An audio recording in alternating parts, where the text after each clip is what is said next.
Okay, hello everyone, and welcome to week 5 of the Inspire series, where I am once again with my beautiful partners in story, Karen, Michelle, Sarah, Holly, and our guest today, Julie from Books in Homes. Welcome, everyone.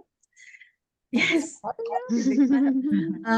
Josh unfortunately can't be with us, but we will continue on without him.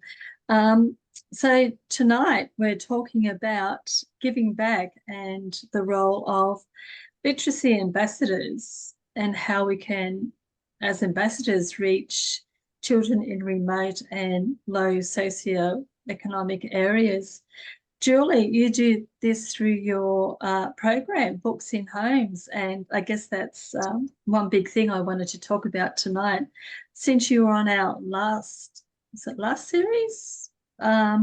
I've had a lot of questions about Books in Homes. And I've said to people, Google it, all the information's there, Google it. So I don't know if they did, but it's an excellent program. So Julie, can you tell us about it?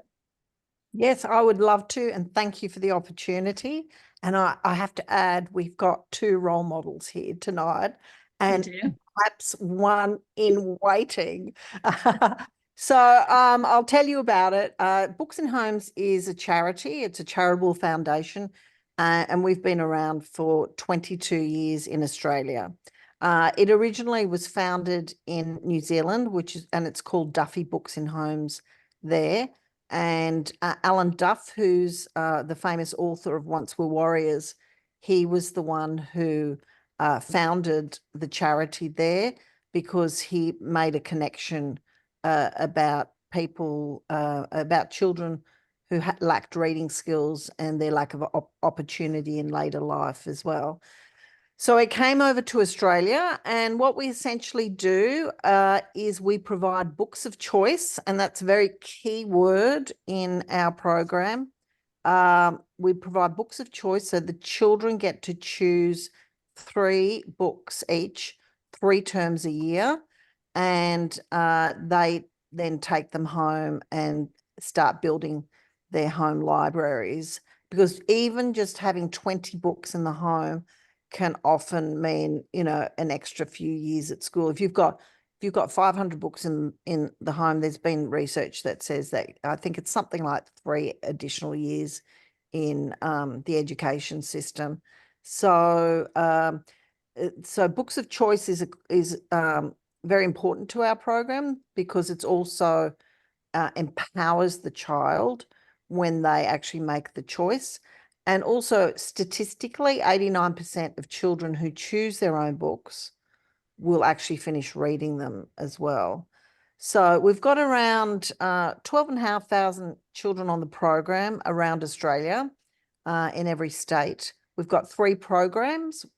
We've got an early childhood program. There are 12 books on that program. They're board books, so that's for 0 to 3. We've got a preschool program, which is 4, 5, 6. And then we've got the primary program, which is for 5 up to 12, which encompasses 4 different reading levels. And so the primary program, which is the predominant one that is administered, that has 48 books on the program, which is curated by a book selection committee, made up of very well-known authors, illustrators, educational consultants, Indigenous consultants, and a few other extra people as well. So that's essentially what the charity actually does. That's huge. That's I enormous. must add that our target schools are those that have what's called an ICSEA score, which is a social economic indicator score of under 1,000. So 1,000 is the average across Australia. So some of our schools are in the 600 and 700. Some of them are around 800, 900. And the further you are from, I suppose, civilization, for want of a better word, because some of our remote schools, it takes 4 hours just to get to the post office or to go and get your groceries. We've got one school up in Maningreta. Did you do that one, Michelle? Yeah, that's a school that's on the mainland in the top end in the Northern Territory. But in the wet season, all the waters come in and it's cut off, and it essentially becomes an island surrounded by crocodiles, saltwater crocodiles. So that's the kind of some of the regions that Books and Homes actually enters into. Also in the middle of the Kimberley and other really remote areas as well. That's amazing. That's absolutely incredible that you have that reach. Otherwise, what would those kids have? If they weren't exposed to your program. Can I just ask you, Michelle, Karen, both of you, what's it like being an ambassador? How, it's not so much what do you do, but I mean, I guess that's what I'm asking too, but when you work with these kids, how does it work? Karen, you go first. I worked in a school that had 26% percentage Aboriginal, and it's disadvantaged, but it's within our city. So when you take that away and it's remote, so my passion's always been books and reading and literacy, and also helping those lower socio-economic kids get the benefits. And the books are the key. And if they can't get to a library, they can't get anywhere. So, and even seeing you, I did one remote school in Queensland. I can't think where, Julie, but Tom Spencer was the teacher and the aunties were on the veranda. I think that might have been up in the Northern Territory, actually. And I've never laughed so much in all my life. The kids were just so excited to see somebody from the outside, even though you're on a screen, and they're coming up and they're going, "Hi, Karen," and the teacher's going, "Sit down and listen to Karen." And I'm going, "Tell me about the crabbing and tell me about the fishing," and then they started talking about the space station. So I started talking to them about Spud, a story I've written, and we had this whole big long thing, and the aunties were there. But they were just so excited. And when they get their books and you see them ripping them open, you just about cry. So it's just so rewarding, and it's just seeing them get their books. And they've chosen those books and the smiles and you get to be a part of their world just for a little snippet of time. And you hope that you've brightened their day and made them think about something else too outside of where they are. Mm-hmm. And maybe to look further, or, look for a book or pick up a book, or it doesn't have to be my book, it can be any book, like it doesn't matter. But just to be aware. And to not be able to read is a big disadvantage in this world. Yeah, it opens a whole new world to them, doesn't it? It's that they would otherwise not be exposed to. Yeah, is that the same experience you get, Michelle? Yeah, and Julie, am I right in saying that you don't receive any government funding either? That's correct. Most of our program is run through sponsorship, and there are some schools that do self-fund, but it's mostly through sponsorship. Yeah, and everyone, like Julie herself, is a volunteer. And I think that is just a testament to how passionate, especially authors are at having a platform where their books, and the authors are doing it, it's not their books necessarily that kids are choosing, but just so that books in general are reaching the kids who need it most. And I've been a proud Books in Home ambassador for as long as they would have me. Like they as soon as they let me join, I'm like putting my hand up going, me, I want to do it. And I've had some amazing experiences going and visiting kids and doing it virtually as well, which is, I think, another blessing that we can reach kids all over Australia. And the internet's sometimes a bit sketchy because they're out in the middle of nowhere.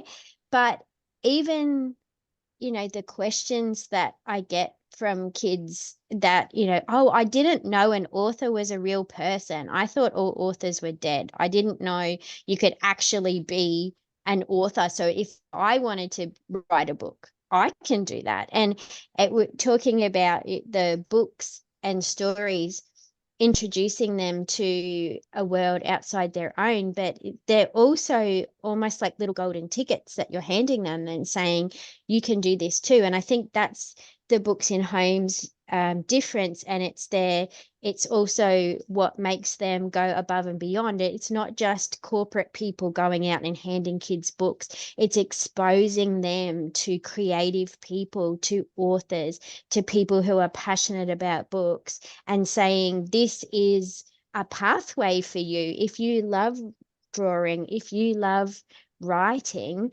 this person made a book and there's no reason why you can't too. And for me, that's why I love Books in Homes so much, because it's not just giving kids a book, it's giving them a pathway potentially if they want to follow it.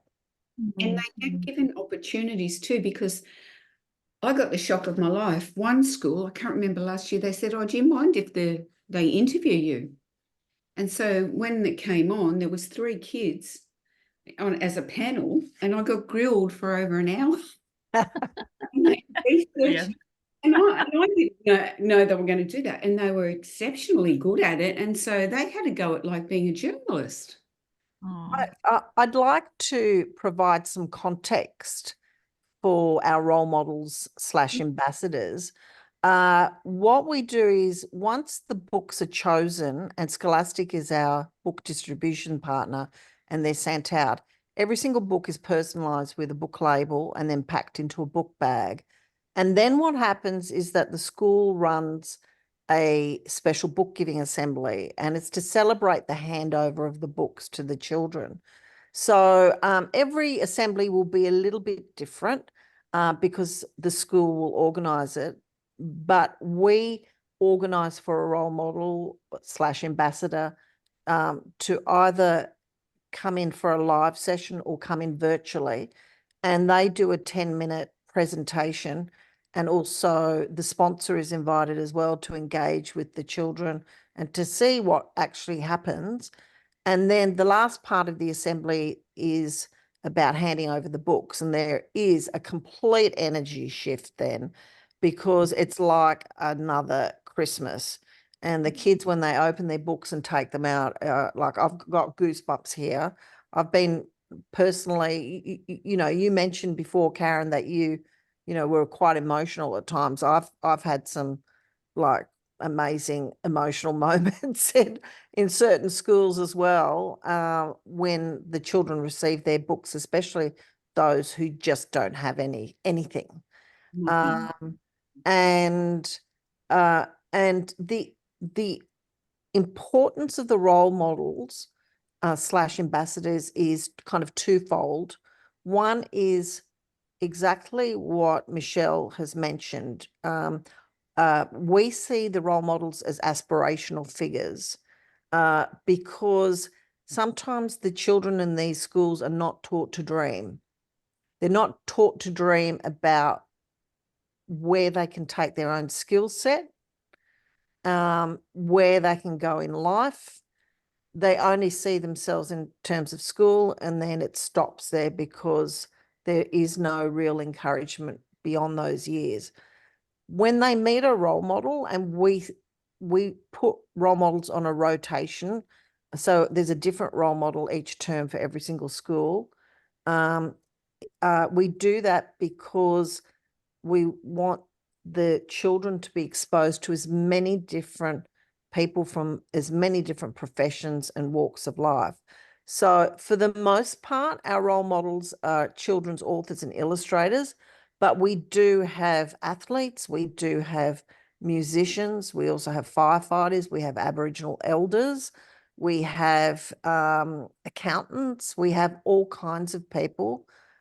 Beekeepers as well, which was a popular theme over 2023, and theatre people, you know, all kinds of performers. And when sometimes it just takes one role model to connect with one child to open up a future for them. And so that's why the role models are really important, because suddenly they can see a way through life. Exactly what you said, Michelle, when you said that they all thought authors were dead, right? And suddenly there's a pathway for them. Suddenly there's a pathway forward, and you're there giving encouragement. And the second objective of the role model is to inspire the children to read. And one of our taglines or themes is read to succeed, because, whether you're a miner up in Mount Isa or whether you're, in another profession, you still need to be able to read. As a miner, you need to be able to read the occupational health and safety guidelines. No matter what profession, even if you're a mathematician or a physicist, you still need to be able to read to be able to work with numbers. So that's what that's what the kind of theme we want to encourage through the whole program as well. Yeah. And it's absolutely amazing. Polly, do you have anything like that in Canada, like this program? I'm not familiar with it. I'm going to have to look into it further. But it sounds like just like such an amazing program. I love all the, for all those reasons, Yeah, it is. It's absolutely There are amazing. 3 books and homes in the world. One is in Australia. The other one is Duffy Books and Homes. But there is a Books and Homes USA as well. I don't know whether they're similar programs, maybe under another name to what we're discussing. But we connected with the US CEO and one of their major board members at the end of last year and early this year. And it was like an absolute delight to talk to them. The board member came to Sydney in November. I went out to have lunch with him. We could have talked for hours, but he had to go back to his convention that he was attending. So that's probably the closest that you'll get. USA, Books and Homes USA. Yeah. Okay. Yeah. Thank you. Sarah, anything like that around your area? In the UK, we have something called Book Start. So I don't know if you've heard of that, but it's basically when children leave preschool, which for us is 4 years old before they start big school, they have Book Start. So a book is chosen, one particular book is chosen, and it goes out to all the preschools across the UK, and they are given this book, this one book, to take home and to use at home, which is great. But as we know, I think what we're kind of saying here is, the home setting doesn't always allow for this book to be read. I'm listening to you, and I just, totally get everything that you're saying, because here in the UK, I think the shift really happened when we realized that books were a luxury for some children. I think there was this attitude in the UK, I'm talking like the 80s, 90s when I was growing up, that everyone just had access to books. It was just a given. And if you didn't read, it's because you didn't want to. And it was this kind of divide that was happening quietly. But it was just this attitude that, every child could have a book if they wanted to. They could go along to the library, they could grab one. That's not the case. As we're talking about the socio and economic situation that so many children live in. I mean, we don't have the remote issue here, obviously in the UK, but we do have obviously the very deprived areas, and those are the children that are missing out. And like many of you, I've worked in the classroom for 20 odd years, and we see that we see the children who have the books at home or have the parents who will read with them, and it's not a blame game. And I think for a long time it was just like, well, okay, if they're not going to read to their children, then, that's on them. No, it's not. It's on all of us. We owe it to children, every child, to put a book in their hand, to sit and read with them, to listen to them, to engage with them, to give them that pathway. And if there are struggles at home, that's not anybody's fault, but it is our responsibility. And I think that's when the shift happened in the UK, probably kind of 10 years ago, where we started to realize that that there was this split and every child doesn't have access to a book. So there are initiatives now because of this. There is the Book Start, but I don't think it goes far enough. I don't think it's like Books in Home, where, you know, people are out there in the field encouraging the children. So I definitely think in the UK we need to do more. Yes, as authors, as Michelle was saying, this is what we do. I don't even feel like it's my duty. I feel it's a privilege to go in and to engage with these children, you know, and to say to them, you can be sitting where you are, whatever situation you are in, you can be sitting where you are and you can still be an author from where you are, and whatever atmosphere you're in, you can be an author, and your books can and stories can go worldwide. That is your travel, that is your path. You don't need to be anywhere else. Let's look at where you are, and you know, that's what becoming a writer is. So I think it's a privilege, and I just enjoy so much talking with children. And I think another slight flip side is the schools, the teachers are overloaded as well. And I know, just thinking of my daughter, I mean, she's 7, nearly 8, and now she's come off of the reading scheme and she's reading her own books. It's expected that she brings the books in from home. So she's incredibly lucky. We've got a lot of books for her to take in, but not every child does. So she takes her book in, and it's on them. Nobody listens to them at school. It's just before they start their work, they can sit down and read for 5 minutes. Whether she is or she's chatting to a friend, I don't know what she's doing, but that's why I read with her every night the other side. But there's quite a few that slip through the net as well. But the teachers are overloaded, and unfortunately, the reading doesn't quite go to the top of the list. I will say this year, we have World Book Day on March the 7th. It's a Thursday, and I'm going to go into some schools. A lot of us are, and the emphasis is reading for pleasure. But how can a child get to that point if they've still got so much going on to even just get that book in the hand? So I think in the UK we could definitely be doing a lot more like Books in Homes.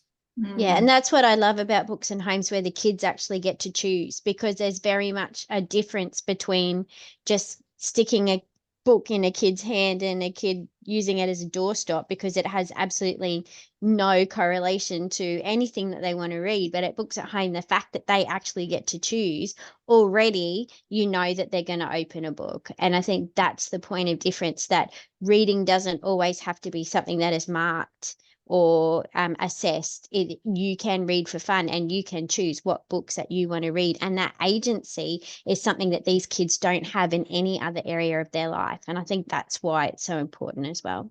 Yeah. Okay. We need to wind it up here. Once again, we can talk forever, as we always could, about things week after week. Julie, tell us, how do we get our books to you? Like you mentioned Scholastic. If anyone's out there and wants to donate a book or join the program, how do they go about it? The actual books are long listed through Scholastic. So they provide, to the book selection committee, they provide a list of 72 books, including 25% Indigenous content across 4 reading levels. Yep. And then the book selection committee will then whittle that down to 48 books. They're predominantly Scholastic books, except for some of the Indigenous titles, which can come from other publishers. Yep. If you were considering getting your book onto the program, you'd have to email me. I would email you a form that you would fill in, and then you'd send it through to Scholastic, and they would do the assessment, that because they assess it on a number of criteria. It is very difficult, I will say, to get independent books onto the program, but it's not impossible, because there have been a few that have landed. So Yeah. if you feel as though you'd like to do that, just email me at Julie Dietrich, JuliDitrich at booksinhomes.com.au, and ask for the title submission form. Okay, fantastic. And how does one go about being a role model ambassador? Well, again, just use that email and send me an expression of interest. If you want to read about it, there is a page on our website that says volunteers, and it'll outline what a role model is all about. But then just email me, and then we'll have a chat.